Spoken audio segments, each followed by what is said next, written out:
Hi guys, welcome back. Now, before Ash Williams ever fought Deadites in a cabin, before Sam Raimi covered a book in fake human flesh, and before the Necronomicon became one of the most famous cursed books in horror cinema, it actually started with a tiny reference in a short story written by H.P. Lovecraft in 1922. Given license to possess the living. The story was called The Hound.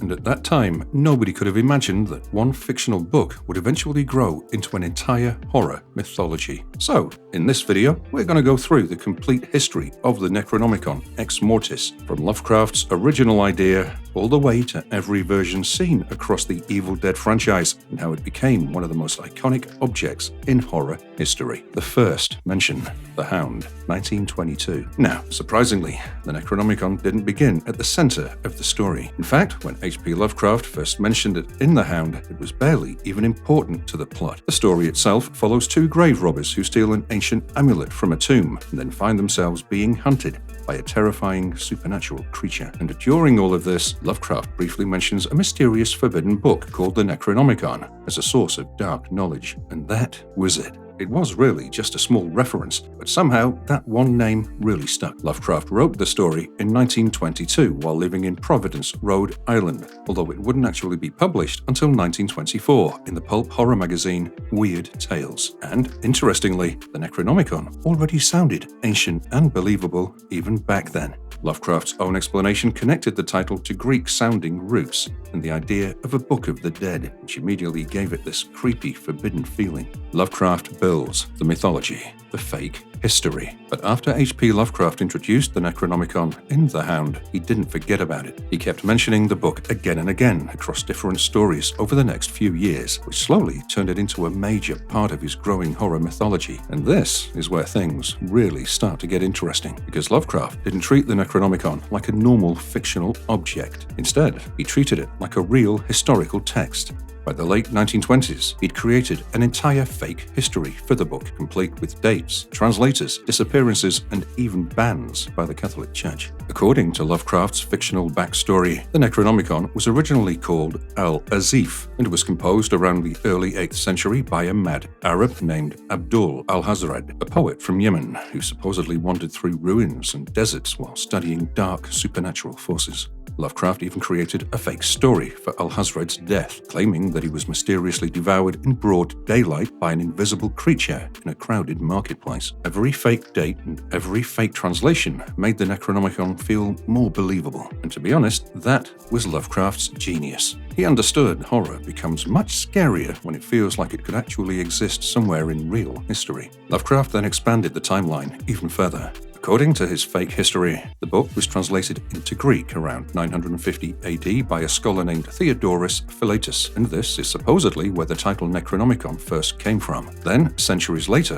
in 1228, a Latin version was translated by Olaus Wormius. But the more dangerous it became in Lovecraft's mythology, the more forbidden it became. He even wrote that the Necronomicon was eventually banned by Pope Gregory IX in 1232 because of the horrific knowledge written inside its pages. And I feel that details like these are what made the entire thing feel strangely believable to readers. At this point, Lovecraft was not just writing horror stories. He was practically creating fake historical records for a book that never actually existed. Every date, every translation, and every ban made the Necronomicon feel older, darker, and insanely real. The Cthulhu mythos. The book became a universe. Once H.P. Lovecraft had managed to create this fake history, the Necronomicon also stopped being just a creepy reference in one short story. It slowly became one of the main pieces of his entire horror universe. Throughout the 1920s and early 1930s, Lovecraft kept mentioning the Necronomicon across multiple stories, including The Festival, The Dunwich Horror,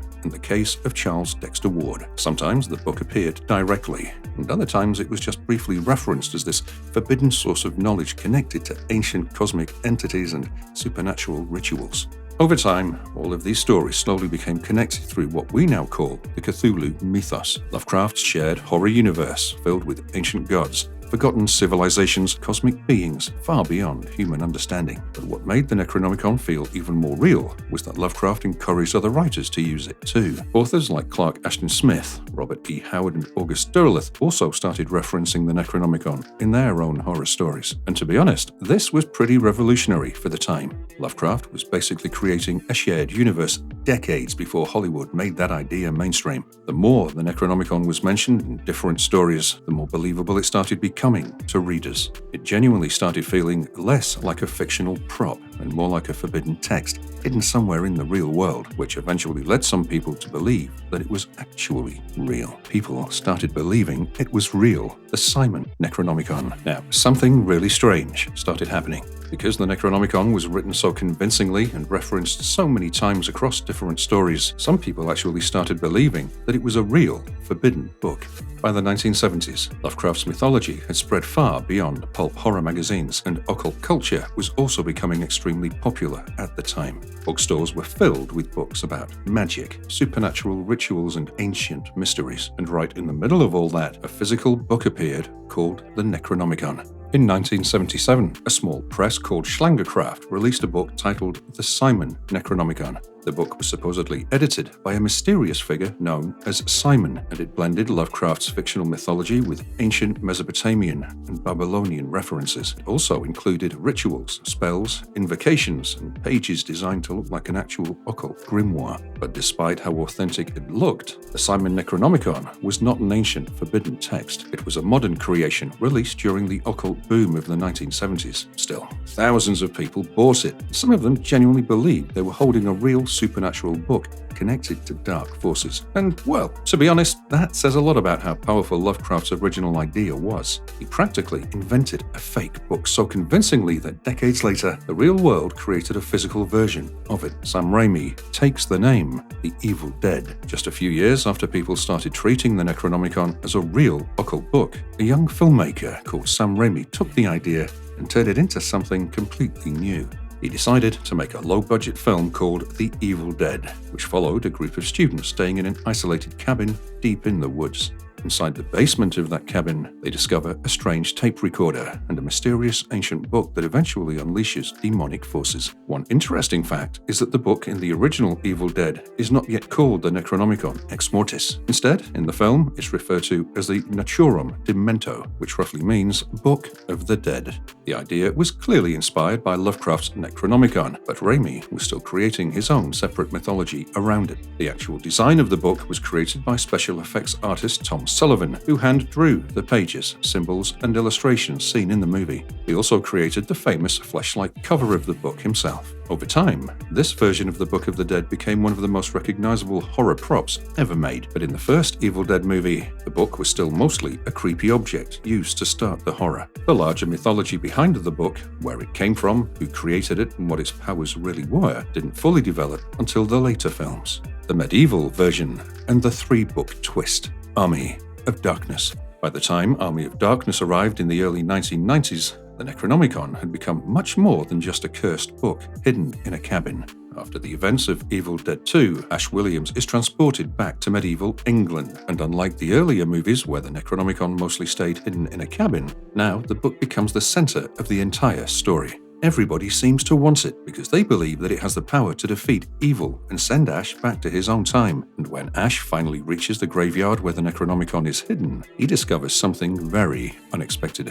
There isn't just one book sitting there. There are 3 different Necronomicons, with 2 appearing to be fake decoys or traps, while only one seems to be the real Book of the Dead in that scene. Before Ash takes the real book, he's warned that he must say the magic words Klaatu Barada Nikto perfectly. But Ash, well, being Ash, he forgets part of the phrase and mumbles through it, which leads to evil being unleashed once again. At the time, the 3-book scene mostly felt like a fun fantasy horror gag. But years later, the franchise turned this idea into a major piece of lore. According to the newer Evil Dead explanation, the 3-book scene in Army of Darkness can be treated as 3 legitimate volumes that split off into different directions. One became the version connected to Ash's story, another became the version seen in Evil Dead 2013, and the third became the version seen in Evil Dead Rise. Reboot's version, Evil Dead. In 2013, director Fede Alvarez rebooted the Evil Dead franchise with a much darker and more violent violent tone, and the Necronomicon changed with it. Produced by Sam Raimi, the film still followed the basic setup of people being trapped in a cabin, but this version focused much more on intense violence, possession, and psychological horror. The Necronomicon itself looked completely different this time. Instead of the large face-covered design from the older films, this version of the book was wrapped in garbage bags and tightly covered in barbed wire when it was first discovered. Once the characters open it, they immediately find disturbing warnings written across the pages, including lines like "Do not read this book." In this film, the book is once again referred to as the Naturum Tormento, and its mythology focuses on summoning a powerful entity known as the Abomination. According to the book, 5 souls must be taken before the creature can fully rise. And, unlike some earlier versions of the Necronomicon, simply reading the words out loud is enough to trigger the nightmare. Years later, newer franchise lore connected this version of the book to the 3-book idea from Army of Darkness. Raimi's original film had one version, Alvarez's Reboot had another, and the 3rd book eventually appeared in Evil Dead Rise, the living book. Evil Dead Rise. In 2023, director Lee Cronin introduced the 3rd major screen version of the Necronomicon in Evil Dead Rise. According to the newer Evil Dead lore, this is the final book connected to the 3 Necronomicon volumes first seen back in Army of Darkness. This version of the book looks completely different from anything we'd seen before. Instead of feeling like a normal object, the Necronomicon in Evil Dead Rise almost looks alive. The cover has visible veins running through it, sharp teeth hidden around its edges, and when the book is first discovered, it's completely covered in cockroaches that seem to be living inside it. Director Lee Cronin spent months working on the design of the book, and almost every detail was handmade and hand-drawn. The artwork inside the pages also had strong Celtic influences, which helped make this version feel very different from the earlier films, while still staying connected to Evil Dead mythology. Cronin even described this Necronomicon as the bastard cousin of the earlier books, and to be very honest, that description fits perfectly because this version feels far more aggressive and animalistic compared to the previous ones. By this point, the book no longer feels just cursed, it genuinely feels alive. The TV series version, Ash vs. Evil Dead. The biggest expansion of the Necronomicon mythology probably came through Ash vs. Evil Dead, which ran for 3 seasons between 2015 and 2018. The show brought Ash Williams back once again and pushed the lore of the book much further than any of the movies had done before. Throughout the series, Necronomicon is revealed to be much more than just a cursed object. The book is almost treated like a living thing with its own demonic influence, constantly affecting the events happening around the characters. One of the biggest reveals in the series involves Ruby, played by Lucy Lawless. Over time, she's revealed to be one of the original Dark Ones who helped create the Necronomicon itself. In other words, she had a major hand in writing the Book of the Dead. The series also expands the powers of the Necronomicon far beyond what the earlier movies had shown. The book is capable of creating Deadites, generating evil ash, opening dangerous supernatural possibilities, and affecting reality in ways that the film only hinted at. The famous face on the cover, which had existed since Evil Dead 2, is also treated as more than just a decoration. It becomes part of the book's demonic identity. Out of every version of Evil Dead mythology, Ash vs. Evil Dead is probably the most lore-heavy interpretation of the Necronomicon. It takes almost every idea introduced in the earlier films and expands it into a much larger supernatural history. The Necronomicon in other films and media, cameos, and crossovers. Over the years, the Necronomicon slowly spread far beyond Lovecraft's stories and the Evil Dead movies. It eventually became one of the most recognizable objects in horror culture, and started appearing in completely different films, games, and comic books. One of the most famous examples appeared in Jason Goes to Hell, The Final Friday, where the Necronomicon can briefly be seen sitting on a shelf inside the Voorhees house. Director Adam Marcus later confirmed that this was a deliberate Easter egg, hinting at a possible crossover between the Evil Dead and Friday the 13th universes. The Necronomicon concept also kept appearing in other horror projects over the years, while comic books and video games continued expanding the mythology even further. More recently, Evil Dead, the game, treated multiple versions of the franchise's lore as playable and connected material, bringing together characters, Deadites, and ideas from across the entire Evil Dead timeline. At this point, the Necronomicon is no longer just a fictional object from a 1920s horror story. It's successfully become one of the most iconic horror objects ever created, recognized by multiple generations of horror fans around the world. How much did Sam Raimi actually take from Lovecraft? The truth is that both versions of the Necronomicon share the same basic idea. they are both forbidden books connected to dark supernatural forces, and in both cases, reading them usually leads to terrible consequences. That core concept clearly traces back to Lovecraft's original creation, but once you look deeper, the two books are actually very different. Lovecraft's Necronomicon was mainly connected to cosmic horror. In his stories, the book exposes people to ancient forces and terrifying knowledge that make humanity feel small and completely insignificant in the universe. The horror is more psychological and existential. On the other hand, Raimi's Necronomicon Ex-Mortis focuses more on physical horror. Instead of slowly driving people insane with forbidden knowledge, this version opens portals, summons Deadites, and unleashes violent demonic possession almost immediately. Lovecraft's horror was about fear of the unknown, while Raimi's horror was about survival, blood, and chaos. Even the origins of the book are completely different. Lovecraft's Necronomicon was supposedly written by Abdul al-Hazred and later banned by religious authorities inside Lovecraft's fake history. Raimi's version was created by the ancient Dark Ones and written in blood on flesh-bound pages. One feels like an ancient forbidden manuscript, while the other feels like a living demonic weapon. But despite all these differences, Evil Dead's mythology wouldn't feel the same without Lovecraft's original idea. Sam Raimi took the concept of a mysterious forbidden book with catastrophic consequences